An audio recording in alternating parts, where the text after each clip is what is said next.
हरियाणवी बहू की खुली रसोई। एक रोज अंकुर अपने कर्मचारियों के साथ गांव-गांव जाकर खेतों का मुआयना कर रहा था। सभी गांव घूमने के बाद वो हरियाणा के झज्जर गांव पहुंचते हैं और वहां के खेत से फसल को देखने लगते हैं। तभी वहां हरियाणवी लड़की सुकन्या आती है। ओ साहब जी, क्या कर रहे हो? फसल क्यों उखाड़ रहे से मारी? नहीं मैडम, आप गलत समझ रही हैं। हम तो कृषि विभाग से आए हैं, सभी के खेतों की फसल चेक करने। हम लोग ये देख रहे हैं कि आपने फसल के लिए कहीं किसी केमिकल का प्रयोग तो नहीं किया।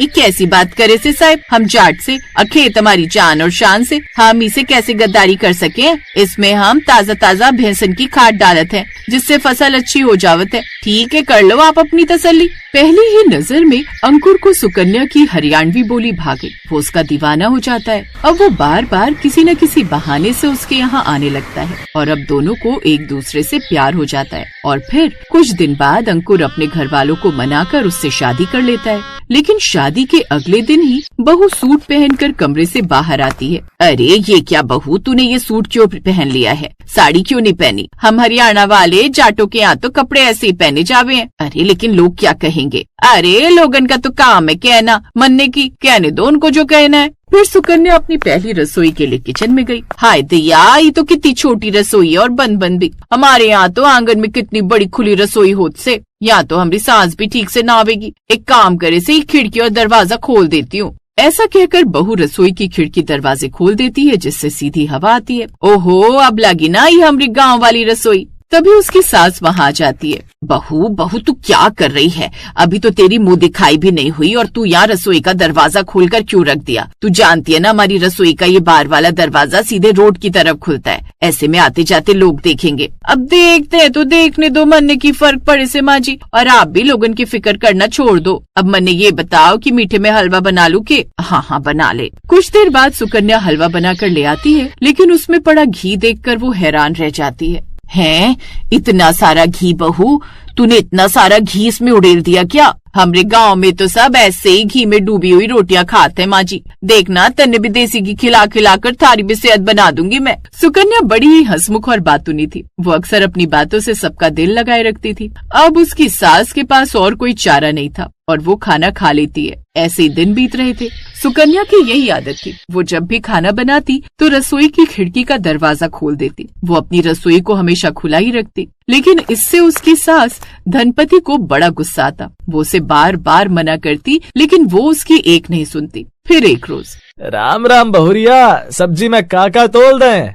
जो भी सब्जी है काका, सब तौल दियो, आधा आधा किलो। ठीक है बेटिया। तभी मदन, जो कि अंकुर का दोस्त होता है, उस गली से गुजरता है तो उसकी खुली रसोई से आ रही खुशबू को देखकर कहता है, राम राम भाभी जी, आज तो बड़ी अच्छी खुशबू आ रही है। लगता है कुछ खास पका रही हैं। हाँ मदन भैया, वो हमारे गांव से साग आया था तो सोचा वही पका लूं। ओ अच्छा अच्छा, बढ़िया है बढ़िया है। आप भी आई जाओ, वो भी बस काम से आते ही होंगे।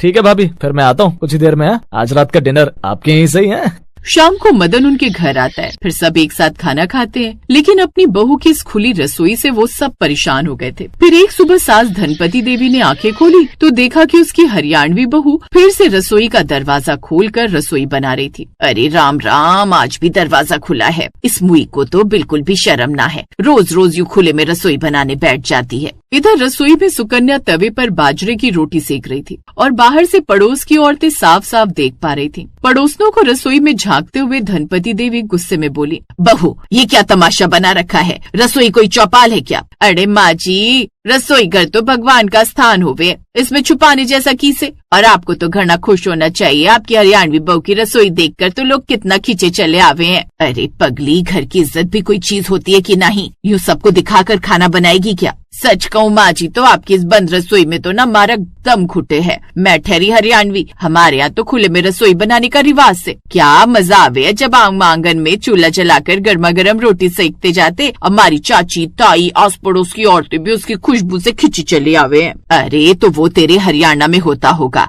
यहाँ ऐसा कुछ नहीं है। यहाँ तो मोहल्ले की औरतें दो बातें और बना दे।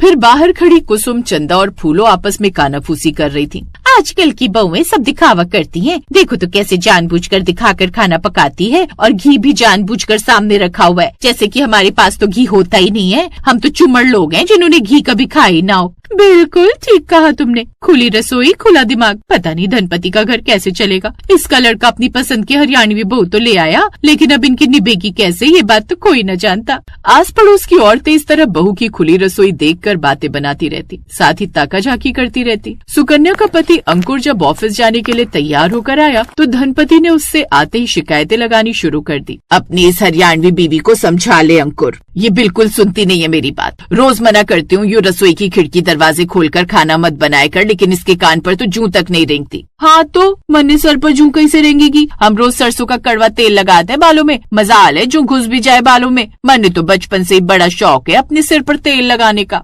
अरे अरे, तुम दोनों सुबह सुबह शुरू हो जाती हो, और तुम सुकन्या चुप नहीं कर सकती क्या? अरे एक चुप नहीं रह सकती, लेकिन दूसरी तो चुप रह सकती है ना। सुकन्या माँ नाराज है, तुम तो थोड़ी समझदारी दिखाओ। और अगर हमारी रसोई का दरवाजा सीधे बाहर से जुड़ा हुआ है तो तुम उसे बंद करके नहीं रख सकती क्या? नहीं रख सकती। मैंने ये समझ नहीं आ रहा से कि आखिर रसोई खुली छोड़कर मैंने ना जाने की गलती कर दी से। हमेशा साफ सुथरा रखूं रसोई को, और मन्ने ना घुटन होता है थारी रसोई में। सुकन्या अपने कमरे में वहाँ से चली जाती है। ऐसे ही दिन बीतते हैं। फिर एक रोज दोपहर को एक गरीब औरत सरोज अपने बीमार बच्चे को लेकर घर के सामने आकर बैठ गई। रसोई खुली थी, सुकन्या रसोई में खाना बना रही थी, तब उसकी नजर उस औरत पर गई। अरे की हो गया बहन जी, आप बड़े परेशान दिखे हो, सब राजी तो है ना? क्या बताऊं बहन, मेरा पति एक नंबर का शराबी जुआरी है, सब पैसे जुए में हार जाता है। घर में बिल्कुल भी राशन पानी नहीं है, इसने और मैंने 2 दिन से कुछ भी नहीं खाया है। बहन तारा बच्चा तो घना ही कमजोर लगे, तुम 2 मिनट यहीं ठहरो, मैं अभी थारे वास्ते खाना बना कर देती हूँ। ऐसा कहकर वो रसोई में जाने लगती है कि तभी उसकी सास वहाँ पर आ जाती है। अरे घर में अनजान लोगों को अपनी रसोई से बुला बुला कर खाना खिला रही है, अब राशन मुफ्त में आता है क्या? हमरा बिटवा सारा दिन मेहनत करके थक जाता है और तू मैडम यहाँ सब लुटवाने पर लगी हुई है। माँ जी अब भूखे को पता ही ना कि खाना खाया कि नहीं, और माँ जी भूख किसी की पहचान न देखे है। लेकिन सुकन्या तो जैसे चुप ही रही। फिर उसने उस औरत को और उसके बच्चे को खिचड़ी खिलाई। फिर कुछ ही दिनों में गांव में चर्चा फैल गई कि बहू की रसोई सबके लिए खुली है। अब जब भी किसी को भूख लगती तो वो उसकी रसोई के बाहर आकर खड़ा हो जाता, और सुकन्या उसे खाली हाथ नहीं जाने देती, भले ही उसकी सास कितनी बातें सुनाए। फिर एक रोज गांव में एक लॉटरी देने वाला आता है, और औरतों को लॉटरी खरीदते देख सुकन्या भी लॉटरी खरीद लेती है। पहले ही तू अपनी खुली रसोई से लोगों को खाना बांटती फिरती है, और अब बेकारी तूने ये लॉटरी की टिकट भी खरीद ली, बेकार ही हमारे पैसे बर्बाद करती रहती है। सुकन्या को अपनी सास की ये बात बड़ी बुरी लगती है, लेकिन वो कुछ नहीं कहती। और कुछ दिन बाद लॉटरी का दिन आ जाता है और सुकन्या पूरे 20 लाख की लॉटरी जीत जाती है। देखा, तेरी बहू जितनी अच्छी है उतना ही अच्छा उसे फल मिल गया। उसकी रसोई जितनी खुली है उससे कहीं बड़ा खुला दिल है उसका, जिसके कारण उसे ये इनाम के रूप में फल मिला है। अब सभी उसकी बहू की खूब तारीफ करते हैं, जिससे धनवती को भी अब अच्छा लगता है, और उस दिन के बाद वो अपनी बहू को कभी भी रोकती टोकती नहीं।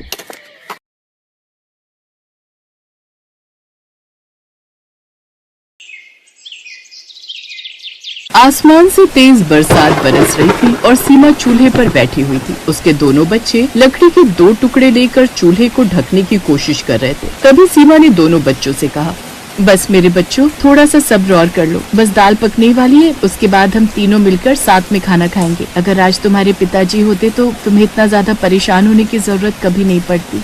माँ आप इतना ज्यादा परेशान मत हो। जब हम आपको रोते देखते हैं तो हमें आसमान से बरसती हुई ये बारिश बहुत ज्यादा कमजोर नजर आती है। हम आसमान से बरसती हुई बारिश को देख सकते हैं, लेकिन आपकी आंखों से बरसते हुए आंसुओं को नहीं।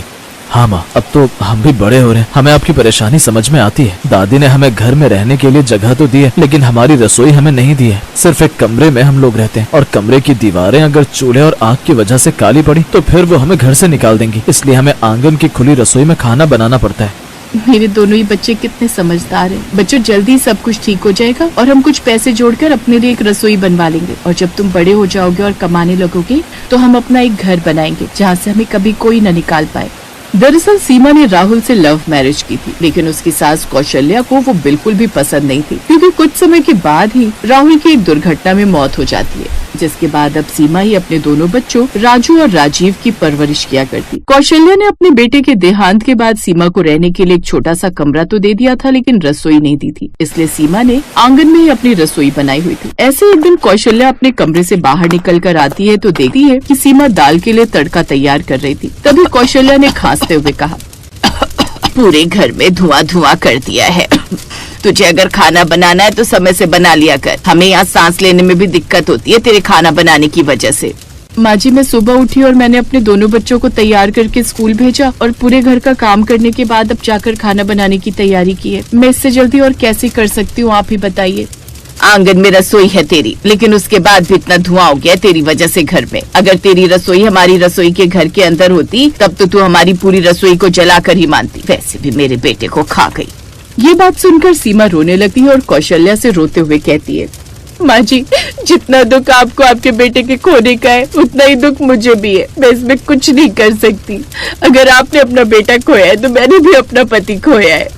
तभी वहाँ पर सीमा के ससुर अर्पित आते हैं और सीमा का साथ देते हुए कहते हैं, तुम क्यों बहू के पीछे पड़ गई हो? वो खुद दूसरों के घर में काम करके अपने दोनों बच्चों का पेट पाल रही है और सिर्फ समाज को दिखाने के लिए तूने उसे सर पर छत दे रखी है। रसोई पर हक तक नहीं दिया हुआ, फिर भी वो आंगन में रसोई बनाकर अपना सारा काम कर रही है और तुझे उसमें भी परेशानी है। अरे कम से कम अपने पोतों पर तो रहम खा ले।